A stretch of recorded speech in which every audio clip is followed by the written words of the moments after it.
సేనాపతి థియేటర్లలోకి వచ్చేశాడు. భారతీయుడిగా లోకనాయకుడు కమల్ హాసన్ ఊచకోత మొదలుపెట్టాడు. ఎన్నో అంచనాల మధ్య ప్రేక్షకుల ముందుకు వచ్చిన మూవీ ఎలా ఉంది?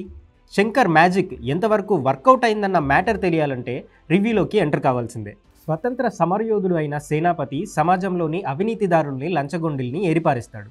ఇదే క్రమంలో తన కొడుకు చందుని కూడా వదిలిపెట్టాడు.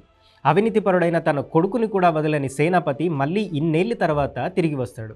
నేటి సమాజంలో పేరుకుపోయిన అవినీతి, లంచగొండితనంపై మళ్ళీ ఎలాంటి పోరాటం చేశాడు? నేటి యువతను ఈ పోరాటంలో ఎలా భాగస్వామిని చేశాడు? అసలు సేనాపతి తాత రావడాన్ని నేటి సమాజం ఎలా చూసింది?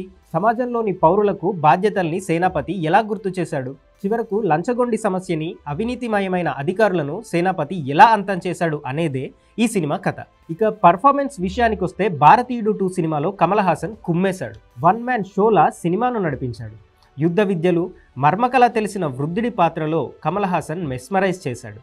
సిద్ధార్థ్ యాక్టింగ్ కూడా పీక్స్లో ఉందనే చెప్పాలి.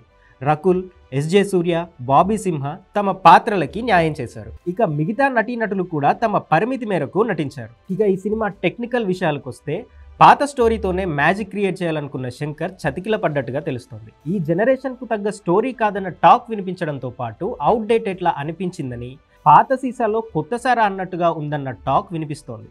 విజువల్స్ గ్రాండియర్గా కనిపించినప్పటికీ స్క్రీన్ ప్లేతో మ్యాజిక్ చేయలేకపోయారు అనే టాక్ వినిపించింది.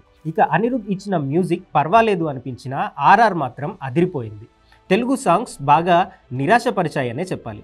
అక్కడక్కడ ఎడిటర్ కోత విధించాల్సింది. శంకర్ మార్క్ మిస్ అయిందన్న టాక్ వినిపిస్తోంది. ప్రొడక్షన్ వాల్యూస్ మాత్రం చాలా బాగున్నాయి. ఓవరాల్గా భారతీయుడితో కంపేర్ చేయకుండా, ఎలాంటి అంచనాలు లేకుండా సినిమాకి వెళ్తే కొంతవరకు ఎంజాయ్ చేయొచ్చు.